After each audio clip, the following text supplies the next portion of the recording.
So we're going to go right into the next session about building a company-wide growth culture.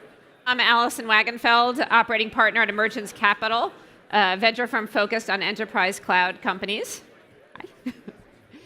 And now I'm pleased to welcome Sean Ellis, who's going to founder and CEO of GrowthHackers. So he will share with you some background about himself. He's had great roles in companies that you'll know well, like Dropbox, and now starting his own company to share a lot of the learnings that he's had over the years. He's going to take you through some slides. Then I'm going to ask him some questions, and then we'll open it up again for the last 5 to 7 minutes on questions from all of you.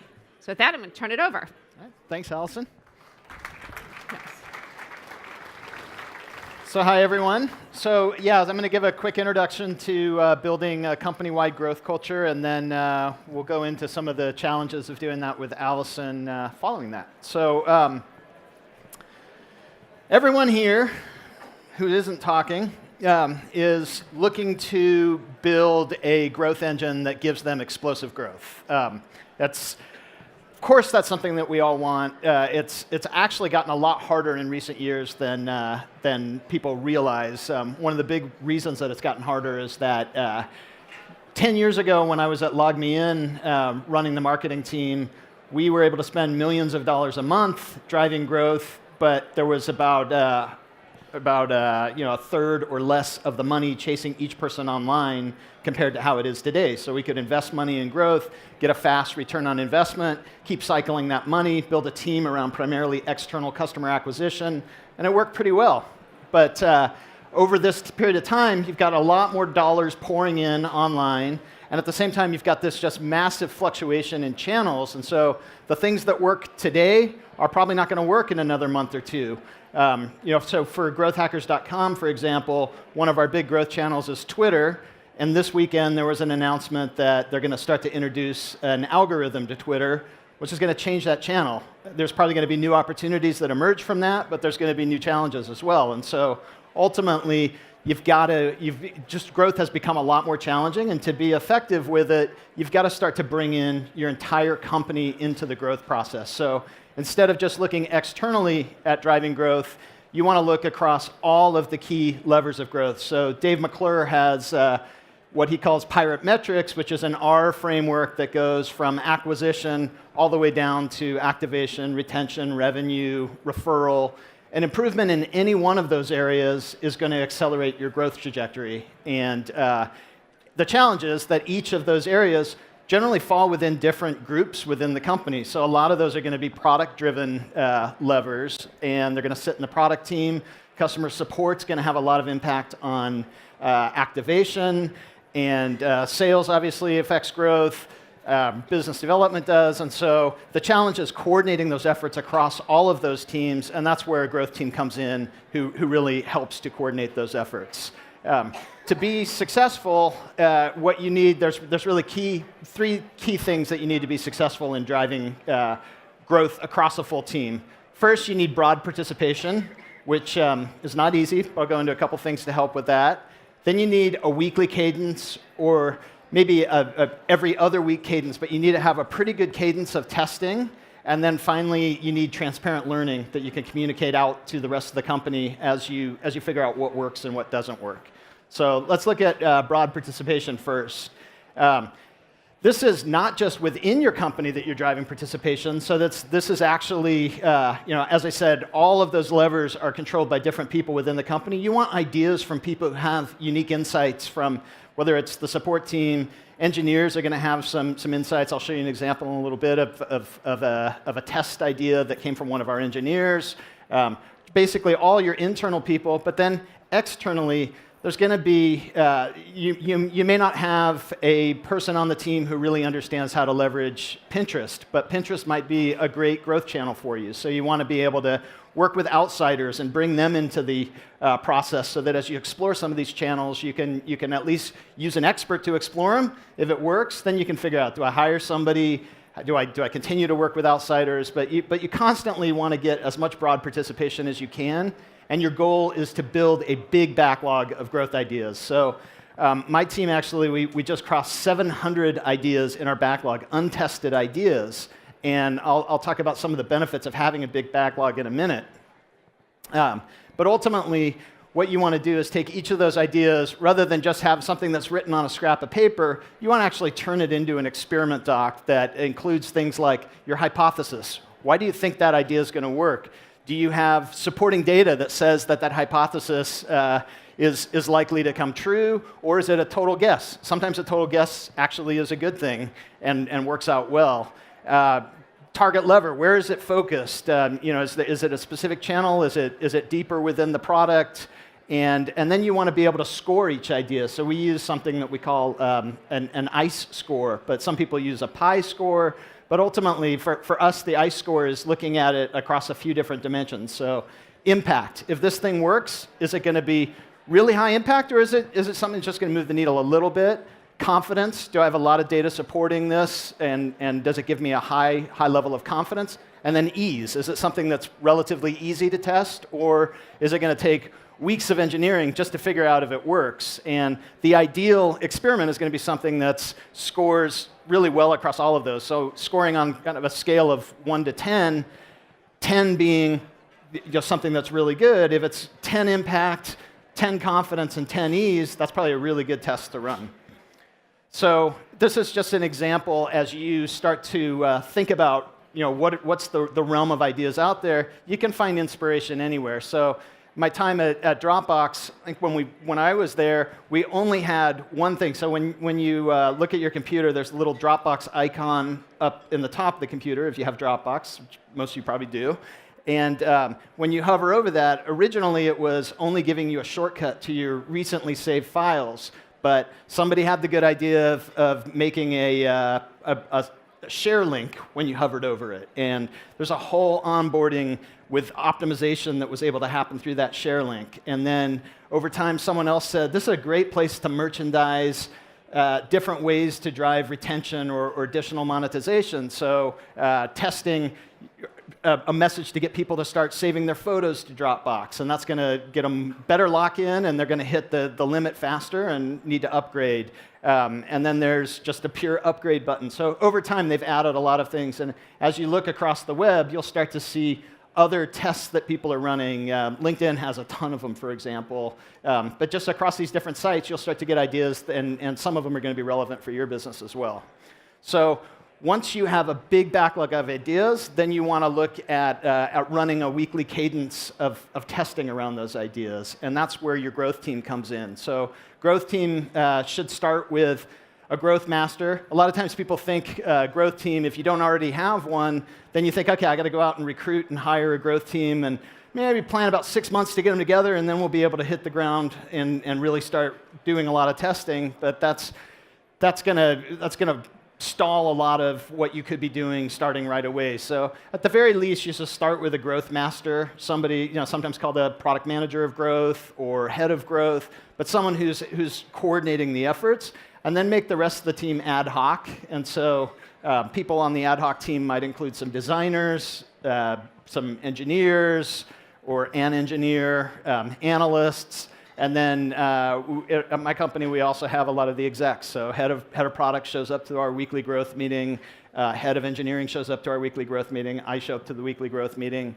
And the purpose of the team is to really manage the testing and learning that happens. So here's just a quick look at what our weekly growth agenda looks like.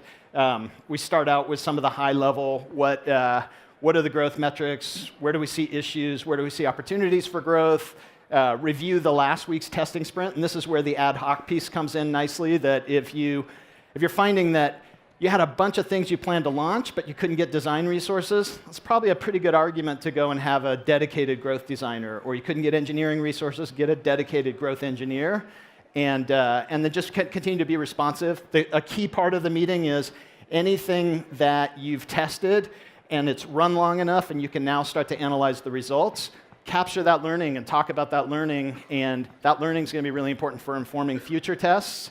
This is also when you plan out the tests that you're going to be doing the next week. And so my team, we have everyone nominate a couple of ideas. They kind of pitch the ideas in a 1-minute pitch to the rest of the team, and then we shortlist it down to 3 to 5 ideas that we're going to test each week. and then finally we check and make sure that the backlog's continuing to grow. So the goal of the growth team is to test at a high tempo. So you're testing across each of the vectors that we've talked about that are framework, running those tests. The more testing you do, the more learning you're going to get. And it's all about that learning to figure out what's going to work and what's not going to work in the business. So a good example of that is Twitter. We all know that Twitter's had some growth problems recently, and that's probably part of the reason why they're open to the idea of adding an algorithm to it. But it's not actually the first time that Twitter had growth challenges. In late 2010, they had almost a flat quarter in late 2010, and at that time they were running less than one test per week, and brought in a new head of growth who pushed to get that testing frequency up. They got it to 10 tests per week, and you can see they had years of consistent growth following getting it up to those 10 tests per week. So it really does come down to testing. You obviously want to be smart about what you're testing. So we talked about the ICE score earlier. You can use that to start to prioritize, to figure out what are those things that score well across impact, confidence, and ease.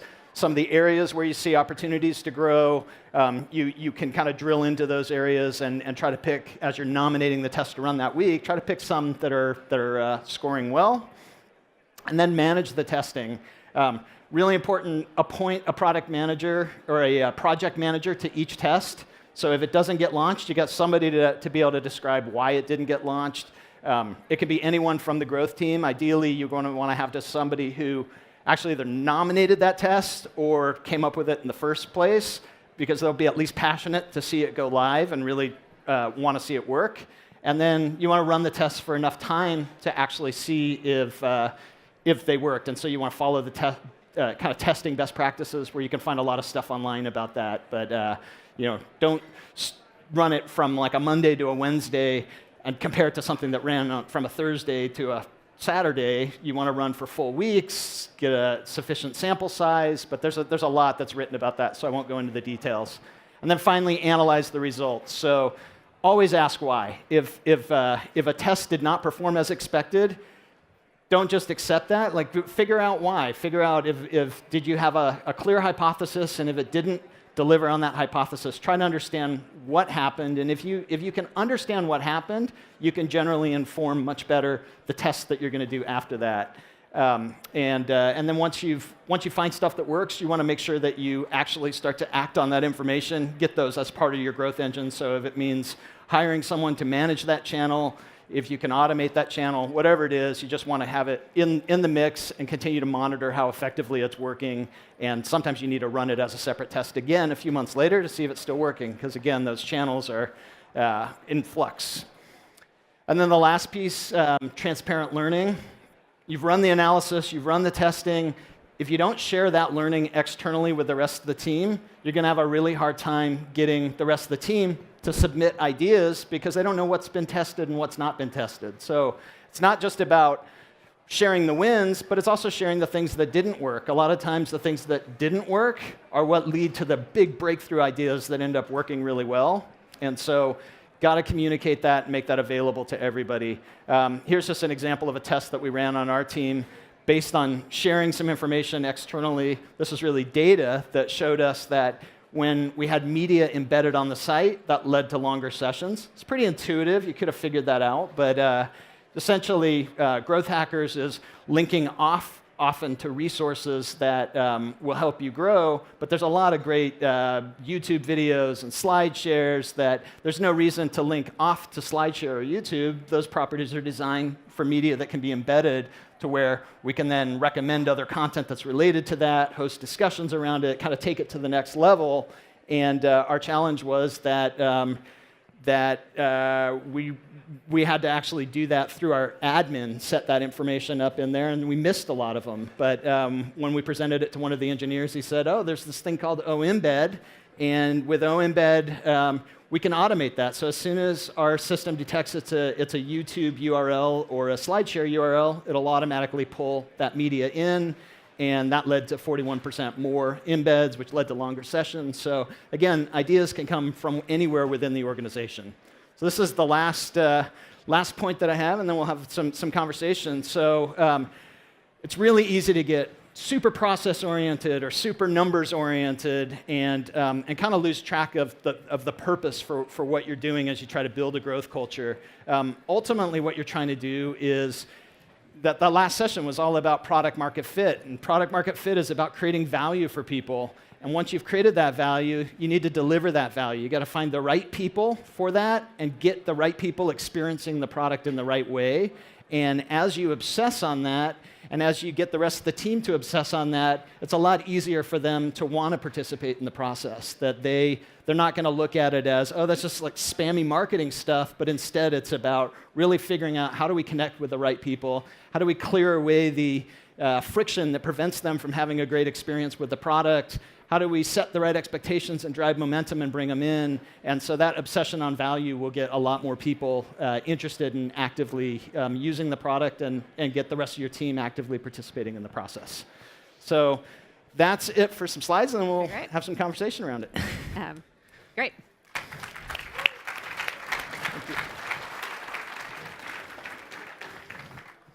So thank you. So that was an outstanding framework to think about growth hacking. And I guess when I was reading about you, it looks like you're one of the people who coined the growth hacking term. So with Heaton, actually. Yeah, so with Heaton. Okay, like I didn't realize this was all coming full circle here.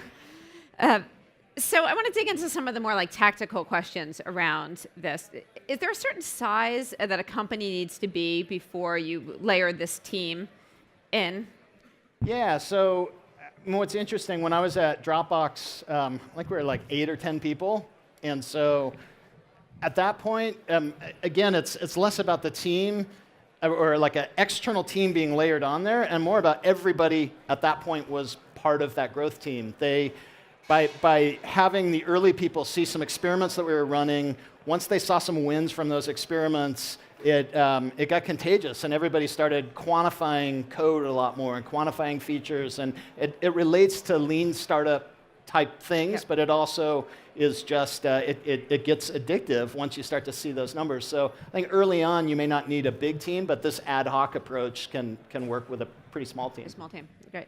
And was there like certain budget that was allocated, or did some of the companies you're in have budget allocated to run these experiments, or was the budget coming from each of the kind of functional areas or elsewhere? Yeah, most of the stuff that ended up working for Dropbox, for example, was not dollar driven. I mean, we tested a little bit around AdWords and some things, but ultimately the stuff that worked really well were just natural sharing in the product and incentivized referral program where we gave away free space, which wasn't free for us, but ultimately, so there is costs associated with it, but wasn't necessarily budget. It was performance-based. If it didn't work, you didn't do it.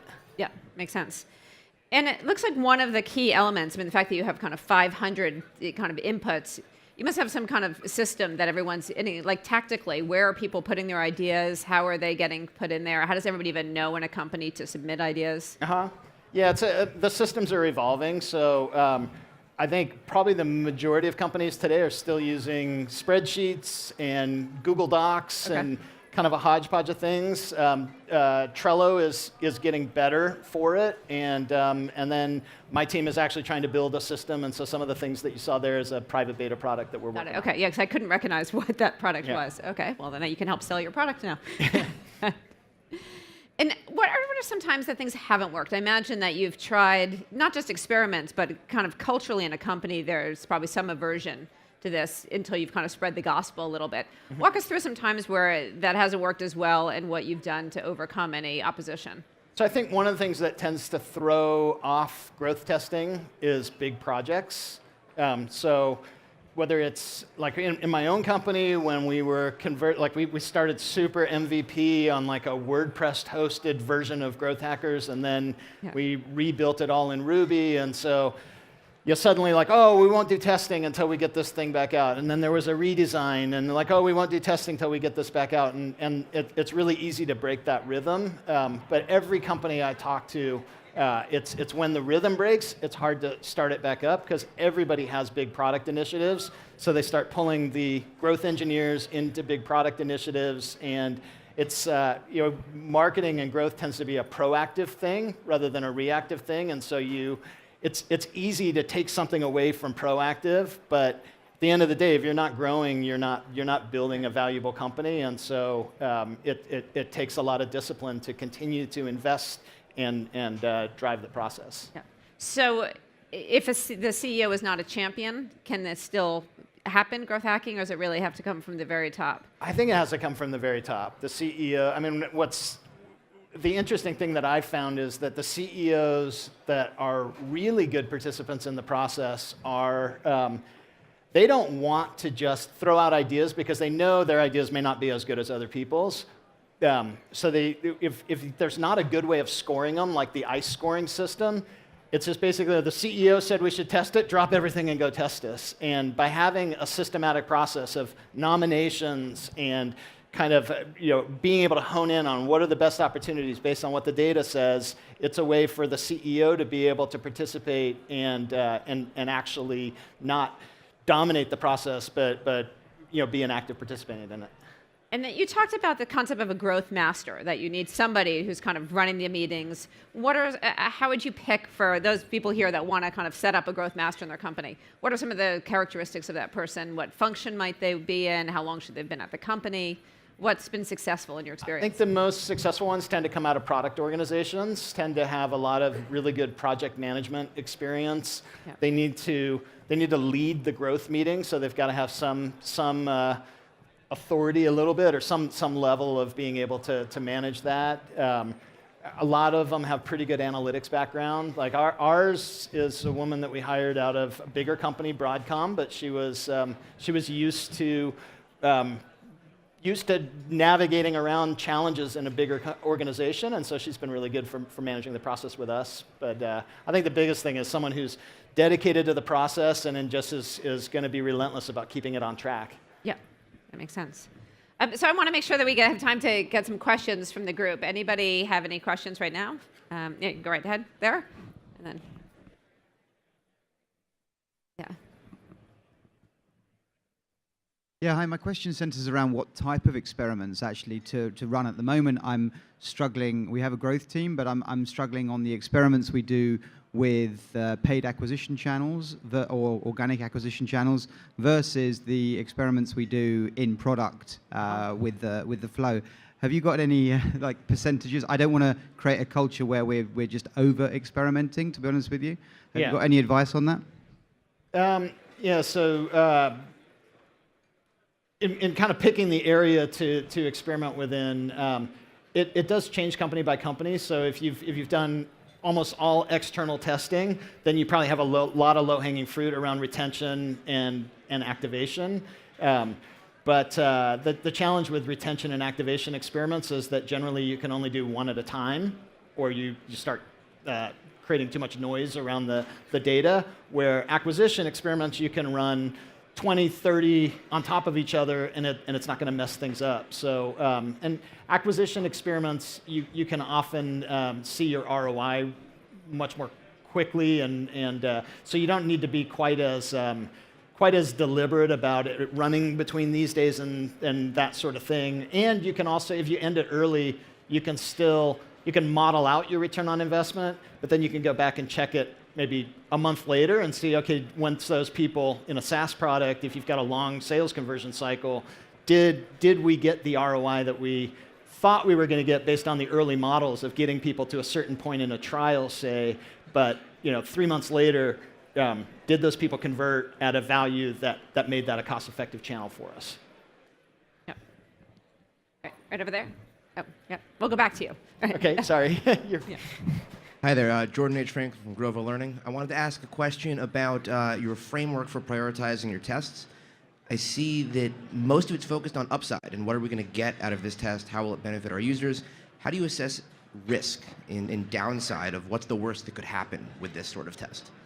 Yeah, I mean, that's a really good question, and essentially it's not all about the upside, particularly when it comes to like pop-ups and things that can kind of start to create a bit of a spammy experience. And so I think that's why it's really good to have like your VP of product in the meetings, have your CEO in the meetings, that your growth master should be more aggressive than your head of product and your CEO. Your growth master, it's like there should be a little bit of friction there and a time where people sort of say, hey, that's crossing a line. And then part of that is in the analysis then is sort of saying, well, I think the risk here is that people aren't going to be coming back maybe we get a much higher registration rate, but we're ruining that first user experience as a result. And so the downside is I don't think they're going to be coming back at a good rate, but the data will tell you that. And that's something that we've specifically, in my company, looked at recently was an experiment that was more about a wall bringing people in, but calling the success based on what does the 6-week retention cohort look like on people who hit that on their first experience. Got it. All right, we can go back over here. Hey, Sean, big fan of what you and Anuj and Hilya do at GrowthHackers. Thank you. Quick question. My forte is top of the funnel, getting people to the site, getting people who are qualified, potentially going to convert. Where have you seen some of your biggest wins come? Is it top of the funnel, middle of the funnel as you're warming them up, or is it closer to getting them to conversion in terms of ROI? Where have you and your tests? Yeah, so I'm really glad you asked that question because it is interdependent, and I'll give you a specific example from LogMeIn. So we had we early on in the early days were able to scale cost effectively to about $10,000 a month in spending. But when we actually looked at, all right, we got them to the site, we got them to sign up, but we had so much friction in actually getting them to do a remote control session and start using the free product that if they never use it, there's going to be no conversion to premium. And so we pretty quickly said we're going to hit a wall on acquisition unless we figure out the deeper funnel challenges. And so we actually hit a pause button on customer acquisition, spent 4 months of documenting the funnel, testing like crazy everywhere within the funnel, and like qualitative feedback. When people abandoned at this step, why did they abandon? Use that information to drive a bunch of experiments. We got about 1,000% increase in the percentage of people who signed up and actually used the product in a 4-month period. And what that did externally to channels is that it took the same set of channels that previously scaled to $10,000. When we went back and tested everything again, it scaled to $1 million with a 3-month payback on marketing investments. So there's a ton of interdependence on that. Yeah. So let's hope everybody else can enjoy that same kind of success. Yeah. Awesome. Any other questions? Are there any specific tools, I mean, given that we're in like the tactical stage, specific tools, features, products that you've been leveraging within your website or at others that you relied on? Yeah, so particularly around the testing itself, it used to be, like back when I was at LogMeIn, what took 4 months to do, a lot of that was pretty challenging launching each test. With something like Optimizely, where I relied on a team of 3 or 4 people at LogMeIn, I can do it myself now with Optimizely. Unbounce, the same sort of thing. So like page tests can be much easier. And then usually those aren't necessarily analytics products. They're testing facilitation products, if you kind of think that way, with light analytics, but then being able to integrate into something like a Kissmetrics or a Mixpanel that's more of an analytics specialist where you can get much better retention cohorts tied to that experiment over time. So yeah, there's a whole stack, but I think it's the testing and the analytics are the 2 big areas that, and then all the stuff around email as well. So MailChimp for a lot of like A/B testing, and then even marketing automation for being able to then automate and manage programs once you figure out what works and what doesn't work. And so maybe as a final question, for those of people who are here are going to go institute this in their own company, what is kind of an expected period of time that it might take to kind of get it up and going if you can, once you identify the growth master, to actually start seeing some results? So what I like to do, if you're just getting started with it, I like to script my first 10 experiments, basically so that if you're deliberate enough about what the first 10 experiments are, the likelihood that you get enough wins, that you get kind of organizational buy-in, get the CEO and everybody else saying that that it was worth the effort makes sense. And so, like going in and doing the user testing and doing the feedback when people abandon at different points within your funnel, and finding out how do they discover a product like yours, and just getting some of that data up front to be able to be really deliberate about your first 10 tests. And then based on those first 10 tests, you'll find that one of them is going to way outperform the others, and then that's going to be a vein of gold in which you want to keep doubling down and doing a lot of other tests like that. But I can usually script and run the first 10 tests within 30 days for a business. Okay, great. That's excellent. Well, we are out of time. Thank you so much, Sean. A round of applause for